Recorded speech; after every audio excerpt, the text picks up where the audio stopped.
Hi, this is a short video to show you how I would go about producing a Neolithic flint sickle. What it is a piece of antler which has been grooved out with a flint burin, and then it's got some blade core chips set in and glued in. A fairly simple arrangement, but it's nice to see how it's done.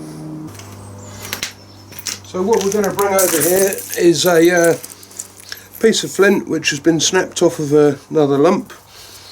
It's not particularly long on the face, but the top of it is nice and smooth, and that means that with a reasonable sized flint pebble, you know, if you look at the weight, it's about a third of that. Tip the flint on a slight angle,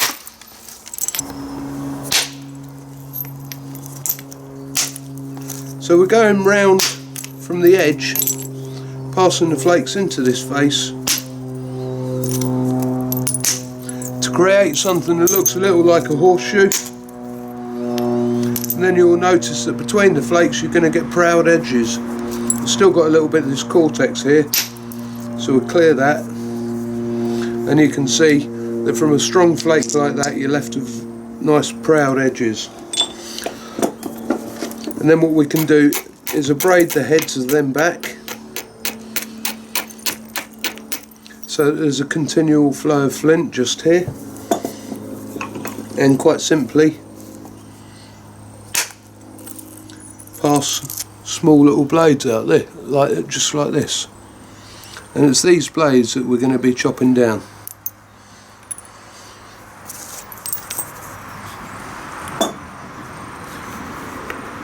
So we'll make a couple more of them quickly.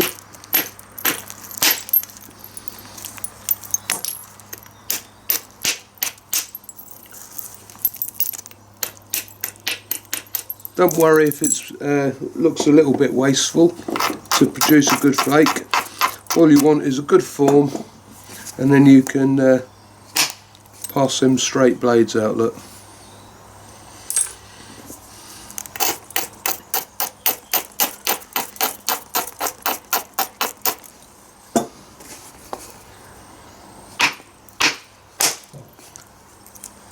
Nice straight little blades. Some of them are going to have damage along the edges, but it wasn't a big effort to create, so you can just put them to one side and carry on until you get the perfect piece. Using a flint chisel, we're slowly making our way down into the antler to leave a nice deep recess for the little microlithic blades to go in.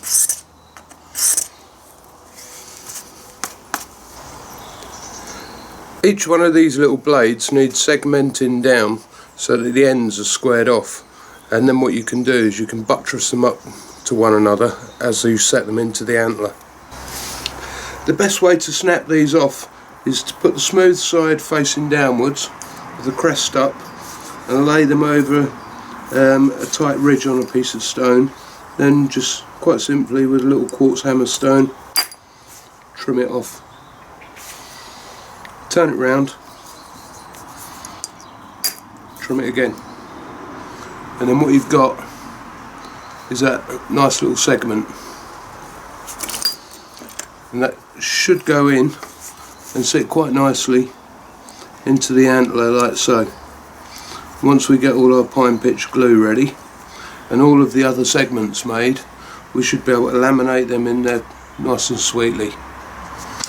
So the teeth are in there, but they're only sat down right at the bottom with the glue. So what we'll do next is we'll just lay that slightly on an angle and pour some resin along these two edges, and that will secure them in nicely. Yes, so there we are. We've got 1, 2, 3, 4, just 7 little segments enlaced into that, and they're fairly robust. The glue, by the way, was pine resin, which is mixed up with 30% beeswax and some ground up charcoal, and I find that that's robust enough to hold them in good and proper. So there you go, that's your Neolithic sickle.